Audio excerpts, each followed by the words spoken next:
2004 Ford Freestar, 202 sensor codes, 2 misfire codes, lean codes for bank 1 and 2.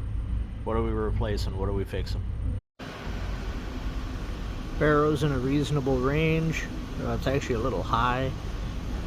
The O2 sensors are all pegged low. Fuel trims are high, extremely.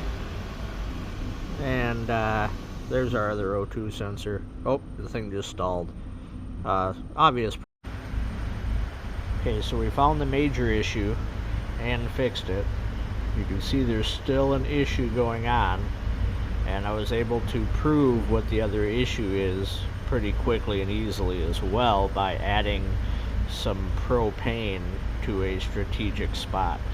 Let's see if you guys can guess what the major issue is.